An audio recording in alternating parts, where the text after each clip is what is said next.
Tak pernah dengar sebelum ni. Ingat Power BI tu power bahasa Inggeris. Rupanya Power Business Intelligence. Kalau nak present masa meeting, memang sangat membantu lah. Bila guna PowerPoint, tak menarik bagi saya lah. Tak menarik. Hai, Assalamualaikum.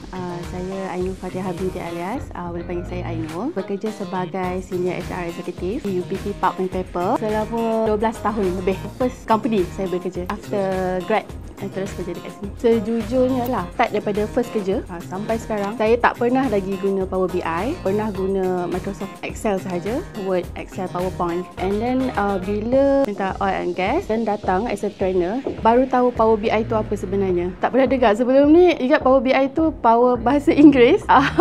Rupanya Power Business Intelligence. First day saya masuk kelas, terkejut pun ada sebab memang zero experience. Memang tak pernah tahu pun Power BI apa sebenarnya. Tak tahu nak mula dari mana, tapi bila dia start ajar step by step and then tunjuk satu-satu dia ajar. So dari situ sebenarnya Power BI ni memudahkan kerja.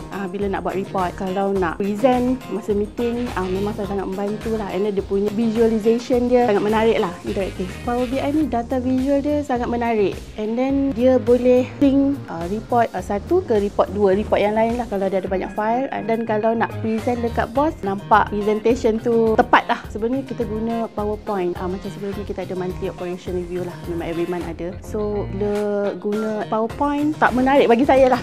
Tak menarik. Sebab Excel pun tak ada pro mana pun. So bila guna Power BI ni, sedikit sebanyak membantu dan boleh buat presentation tu lebih nampak. Dia sangat-sangat interaktif. Bila kita pilih region, contohnya Malaysia region, and then dia sync dengan file yang lain lah. So trainer pada 2 hari ni sangat-sangat membantu saya dan semualah yang terlibat. Sebab trainer dari segi penyampaian, dari segi explanation sangat terang lah, and then clear. Thank you juga kepada Meta Oil and Gas kerana memberi peluang kepada kami dan memberi satu training yang sangat-sangat menarik dan sangat-sangat membantu. So far, I boleh catch up apa yang trainer ajar. Cuma kena perbanyak lagi exercise lah.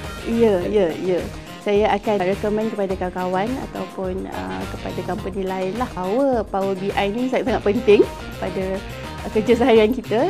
Sebab macam saya tak tahu department lain, tapi bagi HR banyak nak kena buat report. Like macam saya buat payroll, costing apa semua. So sangat-sangat membantu. So saya sangat-sangat recommend kepada semua untuk belajar tentang Power BI. Meta Oil and Gas sangat best dan sangat membantu. Meta Oil and Gas mantap.